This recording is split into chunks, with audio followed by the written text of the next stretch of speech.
విద్యలో ముస్లిం సమాజం వెనుకబాటుకు కారణం ఆర్థిక ఇబ్బందులే అని టీడీపీ రాష్ట్ర మైనారిటీ ప్రధాన కార్యదర్శి ఫతావుల్లా అన్నారు. నెల్లూరు నగరంలోని పరమేశ్వరి నగర్లో doctor APJ Abdul Kalam international school నిర్మాణ పనులను పరిశీలించారు. ఈ సందర్భంగా ఆయన మాట్లాడుతూ నెల్లూరులో ఎక్కడా కనీవిని ఎరగని రీతిలో ఇంటర్నేషనల్ స్కూలు ముస్లిం పిల్లలకు ఏర్పాటు చేయడం ఎంతో సంతోషకరమన్నారు. ఇంతటి మహాకార్యానికి శ్రీకారం చుట్టిన రాష్ట్ర వక్ఫ్ బోర్డు చైర్మన్ అబ్దుల్ అజీజ్, అనుమతి ఇచ్చిన చంద్రబాబుకు ధన్యవాదాలు తెలుపుతున్నామన్నారు. స్థానిక మంత్రి నారాయణ, రూరల్ ఎమ్మెల్యే కోటమిరెడ్డి శ్రీధర్రెడ్డి ఈ స్కూల్ నిర్మాణానికి అన్ని విధాలా సహాయ సహకారాలు అందిస్తున్నారని అన్నారు.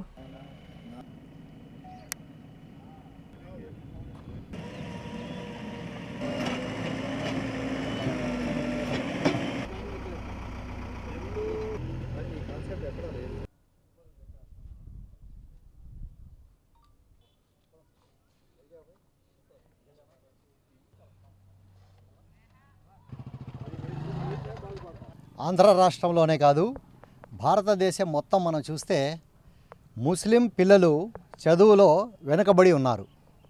దానికి కారణం ఏమిటి అంటే, ముస్లిం పిల్లలు బాగా చదవటం లేదా చదివే ఇంట్రెస్ట్ ముస్లిం సమాజానికి లేదా?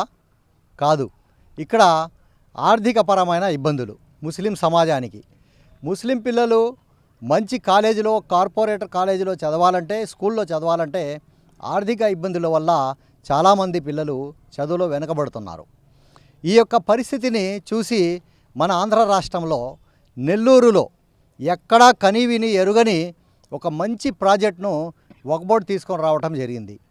మన వక్ఫ్ బోర్డు చైర్మన్ అబ్దుల్ అజీజ్ గారు ఎవరైతే ఉన్నారో ఆయన ఇవన్నీ ఆలోచించి ముస్లిం సమాజానికి వక్ఫ్ బోర్డు ద్వారా ఏదో ఒక మేలు నా హయాంలో చేయాలి అని ఆయన కంకణం కట్టుకున్నారు.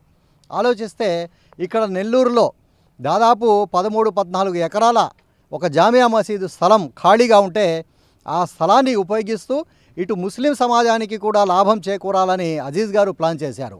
దీనికి మన రాష్ట్ర ముఖ్యమంత్రి నారా చంద్రబాబు నాయుడు గారి సహకారం, విద్యాశాఖ మంత్రి నారా లోకేష్ గారి సహకారం, అలాగే ఇక్కడ మంత్రి నారాయణ గారి సహకారం, పూర్తి సహకారంతో, అలాగే ఇక్కడ లోకల్ ఎమ్మెల్యే కోటమిరెడ్డి శ్రీధర్ గారి సహకారంతో అబ్దుల్ అజీజ్ గారు ఈ ప్రాజెక్టును చేపట్టడం జరిగింది. 5 ఎకరాల్లో ముస్లిం సమాజానికి చెందిన పిల్లలకు పూర్తిగా ఉచిత విద్యే కాకుండా ఇక్కడ వసతి కూడా పూర్తిగా ఉచితంగా వసతి కూడా ఏర్పాటు చేసే ప్రాజెక్టును ఇక్కడ స్టార్ట్ చేయడం జరిగింది. ఈ ప్రాజెక్టు 5 ఎకరాల్లో ఈ ప్రాజెక్టును స్టార్ట్ చేశారు. ఈ బిల్డింగ్ కన్స్ట్రక్షన్కే దాదాపు 20 కోట్ల రూపాయలు ఇక్కడ వెచ్చిస్తున్నారు. దీనికి మన మంత్రి గారు సహకరిస్తున్నారు, అలాగే సీఎం రమేష్ గారు సహకరిస్తున్నారు. ఇందాకే నాకు తెలిసింది ఈ విషయంలో సీఎం రమేష్ గారి సహకారం కూడా ఉందని. నేను వీరందరికీ ముస్లిం సమాజం తరపున ధన్యవాదాలు తెలుపుకుంటున్నాను.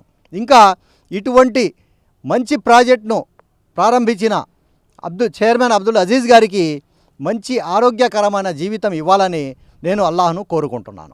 ఎన్ఎల్ హాస్పిటల్స్ అత్యుత్తమ వైద్య సేవలు సామాన్యులకు అందుబాటులో. అపార అనుభవం గల వైద్య నిపుణులు doctor Nagendra Prasad Kulari, managing director, గుండె వ్యాధి వైద్య నిపుణులు గారి ఆధ్వర్యంలో cardiology, neurology, surgical gastroenterology, orthopaedic, ప్రసూతి మరియు గైనకాలజీ, పల్మనాలజీ, జనరల్ మెడిసిన్, మరెన్నో పలు విభాగాల వైద్య సేవలు, అత్యాధునిక ఎక్విప్మెంట్ గల ఐసీయూ, ఆపరేషన్ థియేటర్, క్యాథ్లా, 24/7 ఎమర్జెన్సీ మరియు క్రిటికల్ కేర్, అడ్వాన్స్డ్ మిషనరీ గల ల్యాబ్, సిటీ స్కాన్, ఎక్స్రే, అన్ని కంపెనీల హెల్త్ ఇన్సూరెన్స్ సౌకర్యం కలదు. అందరికీ అందుబాటులో అత్యాధునిక వైద్య సేవలు అతి తక్కువ ఖర్చులో.